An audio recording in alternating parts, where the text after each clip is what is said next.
Assalamualaikum dan selamat sejahtera.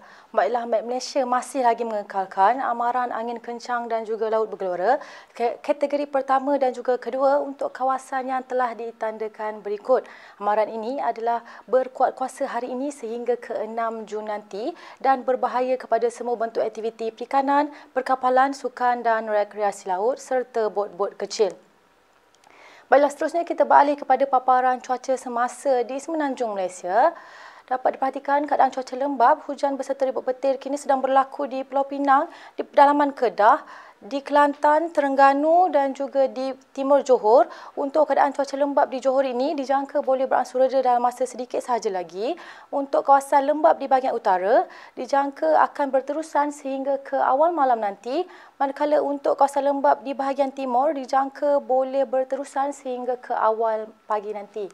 Untuk keadaan cuaca semasa di Sabah dan juga di Sarawak, keadaan cuaca adalah baik di Sabah, manakala keadaan sebaliknya iaitu hujan beserta ribut petir kini dapat diperhatikan sedang berlaku di selatan dan juga di barat dan tengah Sarawak yang dijangka boleh berterusan sehingga ke malam nanti.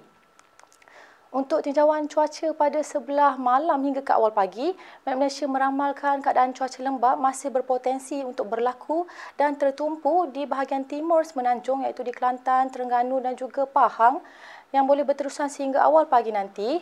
Untuk keadaan cuaca lembap juga dapat diperhatikan sudah mula terbentuk di bahagian Selat Melaka dan dijangka kawasan Selat Melaka ini berpotensi untuk hujan dan menghampiri kawasan di sekitar pesisir pantai Negeri Sembilan, Melaka, Johor dan juga Selangor. Baiklah, corak cuaca sekarang adalah di bawah pengaruh monsun barat daya, bermakna kita boleh menjangkakan cuaca panas di seluruh negara dengan suhu maksimum antara 34 hingga 35 darjah Celsius di kebanyakan kawasan. Oleh itu, dinasihatkan pada semua agar sentiasa berwaspada dan jangan lupa untuk banyakkan minum air.